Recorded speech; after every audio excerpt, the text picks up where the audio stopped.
ఆకాశంలో హంసలమై హాయిగా ఎగిరే పక్షులమై అలా అలా తేలిపోదామా, అలా అలా తేలిపోదామా. ఆకాశంలో హంసలమై హాయిగా ఎగిరే అమ్మా, ఏంటమ్మా చీపురు కడతా ఎక్సర్సైజ్ చేస్తున్నావు? ఏంట్రా పోరమొక్క బెదవా, ఏదో సిటీలో పనిచేసి 4 డబ్బులు సంపాదించుకున్నావు. ఇప్పుడు అవన్నీ పోగొట్టుకొని సంవత్సరం ఇక్కడే ఉండి నాటకాలు అయిపోతున్నావా? నాటకాలు బతుకు తెరువుకి ఏదైనా చూసుకో అంటే ఇక్కడే తిరుగుతుందాం అనుకుంటున్నావా? ఇలా చూడరా, మళ్ళీ నువ్వు ఇంట్లో అడుగు పెట్టావనుకో పిల్లలతో కలిసి నాటకాలు వేస్తావరా? నాటకం వేస్తావరా? అలాగారా? అయితే వాడింటికి వెళ్ళి అక్కడే భోంచేసి అక్కడే ఉండు. వెళ్ళరా, వెళ్ళు. అమ్మా, నీకు మనసాక్షి లేదా? కన్న కొడుకుని ఇల్లు వదిలి బయటికి పోమంటున్నావు. నువ్వు ఒక తల్లివేనా? ఏంట్రా నోరు ఎక్కువైపోయింది నీకు. వెళ్ళరా, వెళ్ళు.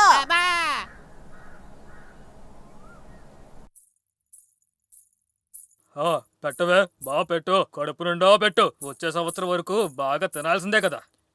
బాగా తినేసి ఊరు మొత్తం తినడమే కదా తన పని. వచ్చే సంపాదనలో మేము కష్టపడి చేర్చి డిగ్రీని చదివినిచ్చాం. అంతా నా కర్మ. కంచాన్ని ముందెట్టుకుని ఏంట్రా ఆలోచిస్తున్నా? కనీసం తిండికన్నా మర్యాదనివ్వరా బాబు. నువ్వు బాగుపడావు, మీ అన్నల్ని చూసి నేర్చుకోరా. చూడు, ఇద్దరికి గవర్నమెంట్ పని. ఒకడు సెంట్రల్లో, ఇంకొకటి స్టేట్లో. సిటీలో ఎలా పనిచేస్తున్నావు చూడు. ఒకడు స్టేట్లో తుడుస్తున్నాడు, ఇంకొకడు సెంట్రల్లో కడుగుతున్నాడు. దీంట్లో వాళ్ళకి ఒక బిల్డప్. ఏం అనుకున్నావురా నువ్వు? నన్ను ఎదిరించి మాట్లాడతావు నువ్వు? త్వరగా మెక్కేసి పై పడుకోపా.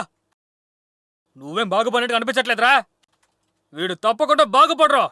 నా ఆస్తి అంతా ఈ పెద్ద పిల్లలకి రాసిపెట్టే నేను ఏడకో పోతాను.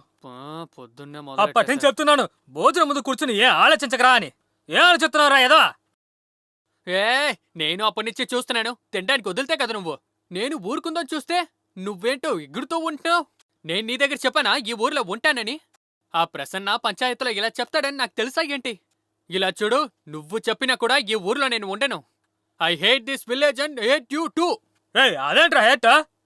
ఏంట్రా హేటా? నన్ను కొట్టబోతున్నావా? నిన్ను పెంచి పెద్ద చేసి నన్ను ఎంత ధైర్యం కొడతావురా? కొడతావురా? అన్నయ్య, టీ తీసుకో.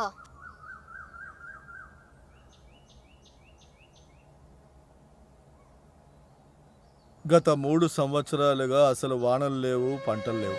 అంతేకాక ఈ సంవత్సరమే నీ చెల్లెలికి పెళ్లి చేయాలని జ్యోతిష్కుడు చెప్పాడు. ఇప్పుడు వదిలేస్తే ఇంకో 3 సంవత్సరాలు తనకి పెళ్లి చెయ్యలేము. ఎలాగో నువ్వు సిటీలో పనిచేస్తూ 4 డబ్బులు పంపిస్తూ ఉండేవాడు. అందువల్ల నేను ధైర్యంగా ఉన్నాను. కానీ ఇప్పుడేంట్రా అంటే నువ్వు ఉద్యోగం మానేసి ఇక్కడే 1 సంవత్సరం ఉంటాను అంటున్నావు. ఇలాగైతే నేను ఏం చెయ్యాలయ్యా? అన్నిటినీ ఆ దేవుడు నరసింహస్వామి చూసుకోవాలి.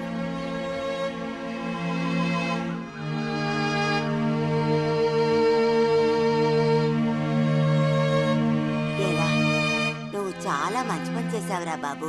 ఈ దుర్మార్గుల్ని అణిచేందుకు అసలు ఇక్కడ ఎవ్వరు లేరురా. ఇక్కడ వీళ్ళ పెట్టిందే చట్టమని అనుకుంటున్నారు. వాళ్లకు నువ్వు ఇప్పుడు సరైన గుణపాఠమే చెప్పావు. వాళ్ళకి గుణపాఠం నేర్పించడం కోసం సంవత్సరం పాటు సిటీకి వెళ్లకుండా ఇక్కడే ఉండాల్సి వచ్చింది. 1 సంవత్సరం ఇక్కడ ఉండి నేనేం చెయ్యను? అది తలుచుకుంటే నాకు చాలా భయంగా ఉందమ్మా. దీని గురించి నువ్వెందుకురా ఆలోచిస్తున్నావు? 1 సంవత్సరం కాదు, 10 సంవత్సరాలు నువ్వు ఇక్కడ ఉన్నా సరే మేము నిన్ను జాగ్రత్తగా చూసుకుంటాం. నువ్వు కాకపోతే మాకింకెవరున్నారు బాబు?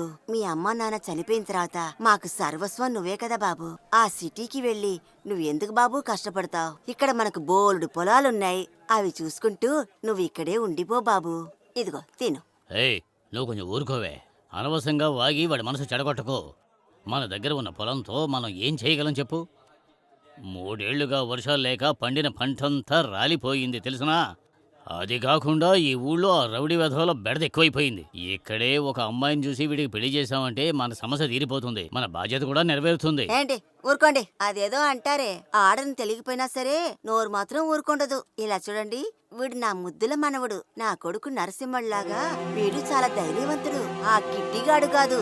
ఊళ్ళోకి ఎవరొచ్చినా సరే నా ముద్దుల మనవణ్ణి ఎవ్వరూ ఏమీ చేయలేరు. నువ్వు తిన్నాన్నా? తిను బంగారం.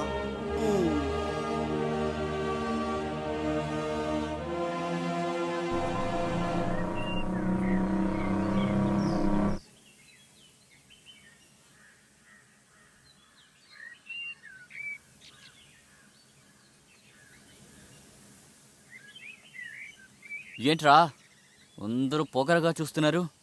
చేయాల్సిందంతా చేసి ఏమీ తెలియనట్టుగా నాటకం ఆడుతున్నావు నువ్వు. ఎవరిని అడిగి నువ్వు 1 సంవత్సరం పాటు ఇక్కడే ఉండి నాటకాలు వేస్తావని చెప్పావు? నువ్వు అక్కడ మాట్లాడిన మాటలకే మా అమ్మ చీపురుగడతో నా భరతం పట్టింది తెలుసా? ఇంటిలో అడుగు పెడితే చెప్పు తీసుకు కొడతానని చెప్పిందిరా. మమ్మల్ని అందరూ ఇలా నడి రోడ్డు మీద నిలబెట్టావు కదరా నువ్వు. ఓరే వీడికైనా పర్వాలేదు, వాడు ఉమ్మిని వాడి నాన్న ఎడాపెడ కొట్టారు చూడు, వాడు తర్వాత వీడి బాడీ పంచర్ అయింది. ఏరా వారానికి ఒకసారి వచ్చి వెళ్ళడం గురించి మాట్లాడకుండా పర్మనెంట్ గా ఇక్కడే ఉండాలంటే ఎలారా? నేను ఉండలేనురా. ఉన్న పని అన్ని వదిలేసి ఇక్కడే కూర్చోాలంటే ఎలారా భోజనం చేస్తాం? ఓహోహోహోహో, ఏదో మీరు సిటీకి వెళ్ళి బాగా సంపాదించినట్టు వచ్చిన డబ్బు 3000 నెమ్మదిగా తినడానికే చాలలేదు. 1 సంవత్సరమేగా మన అందరం ఇక్కడే ఉందాం. అందరూ కాస్త సైలెంట్గా ఉంటారా? నీకేంట్రా, మీ నాన్న నీకోసం ఆస్తి అన్ని పెట్టారు, కూర్చుని హాయిగా తినొచ్చు. నువ్వు టైంపాస్ కోసం సిటీలో ఎవరి దగ్గర పని చేస్తున్నావు. మేము అలాగే అనుకున్నావా? 3 పూట్ల అన్నకే మేము చాలా కష్టపడుతున్నాం. అది కాకుండా ఈ సంవత్సరం లోపల నా చెల్లికి పెళ్లి చేయాలి. హ్, ఇవన్నీ నీకెలాగ అర్థమవుతుందిరా? పుట్టినప్పటి నుంచి కష్టాలు చూస్తుంటే తెలిసేది. నీ స్వార్థాని కోసం మమ్మల్ని అందరినీ ఎందుకు ఇక కష్టపడుతున్నావు? చాలు, మీరు వాకింది ఆపండి. ఊరుకుంటే తెగ రెచ్చిపోయి మాట్లాడుతున్నారేంటి? నువ్వేంట్రా ఈ ప్రపంచంలో నీకు మాత్రమే కష్టం ఉన్నట్టు మాట్లాడుతున్నావు? అది సరే, వీటన్నిటికీ ఎవరు కారణం?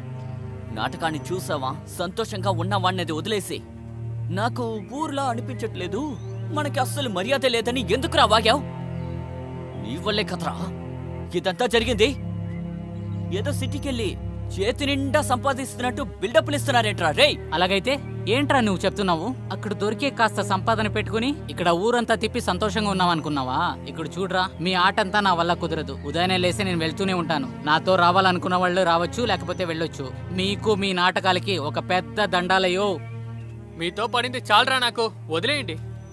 అరే నేను వస్తున్నాను, ఉండండి రా. వెళ్ళండ్రా, పోండే. నాటకాలేస్తాం, అది చేస్తాం, ఇది చేస్తావని ఇప్పుడు వెళ్ళిపోతే ఈ ఊర్లో ఉన్న మర్యాద కూడా పోతుంది. ఇన్ని రోజులుగా ఈ ఊరి ప్రజలకి మనమేంటో పూర్తిగా తెలీదు. కానీ ఇకపై నాటకం వేస్తాం, అది చేస్తామని చెప్పేసి వీళ్ళు ఎందుకు పనికిరారని ఊరు మొత్తం ఉమ్ముతుంది. అదంతా మీకెందుకురా? బయలుదేరి వెళ్ళండి. ఇలాంటి ఎదవల్ని మనం ఇప్పుడే ఎదిరించకపోతే మరి ఇంకెప్పుడురా ఎదిరిస్తాం? రేపు మన పిల్లల దగ్గర ఇదే మన సొంత ఊరని చెప్పడానికి ఉండదు. అదంతా మీకెందుకురా? బయలుదేరి వెళ్ళండి. కానీ ఒక విషయం గుర్తుంచుకోండిరా, నేను నిర్ణయించుకున్నాను. నేను చెప్పినట్టుగానే నాతో ఎవరు ఉన్నా లేకపోయినా ఈ నాటకం ఒంటరిగా వేస్తాను. ఈ ఊరి ప్రజలకి నేను ఒంటరిగా ఉన్నా పర్వాలేదు, నాటకం వేసి చూపిస్తాను. నువ్వు చెప్పేది కరెక్ట్రా. అయినా మాకెవరు సాయం చేస్తారా? ఒక్క వర్షం సంపాదన లేకుండా ఎలాగరా ఉండాలి? ఎవర్రా చెప్పింది మనం సంపాదించుకుంటా ఉంటామని? ఏ సిటీలో మాత్రమేనా మనకి పని దొరుకుతుంది? నిదానంగా కూర్చుని ఆలోచిస్తే మనం చేయడానికి ఇక్కడే 1,00,000 పనులున్నాయిరా. ఆ దేవుడు నరసింహస్వామి మనం ఇక్కడ ఉండేలా చేసింది. దేవుణ్ణి నమ్మిన వాళ్ళు మోసపోరు. కనీసం 1 ఏడాదైనా మనం ఇక్కడ ఉండి తీరాలి మావా. అలా అయితే గెలుపు నిశ్చయం మనదే. ఇంతవరకు ఎవరు చెయ్యింది, ఇక ముందు కూడా ఎవరు చెయ్యలేంది చేద్దాం మావా. Okay fine, victory is ours. నువ్వు చెప్పేదంతా కరెక్టేరా. అయినా నాటకం చేసేది మన 5గురు మాత్రమే నటించాలా? మిగతా వాళ్ళని ఎక్కడ వెతకాలరా? ఇంతకు ముందర ఆ కిట్టిని చూస్తే అందరూ భయపడేవాళ్ళు. అలాంటప్పుడు మేము వాళ్ళని బెదిరిస్తే మాతో నాటకాలు చేయడానికి ఎవర్రా వస్తారు? నువ్వే చెప్పరా.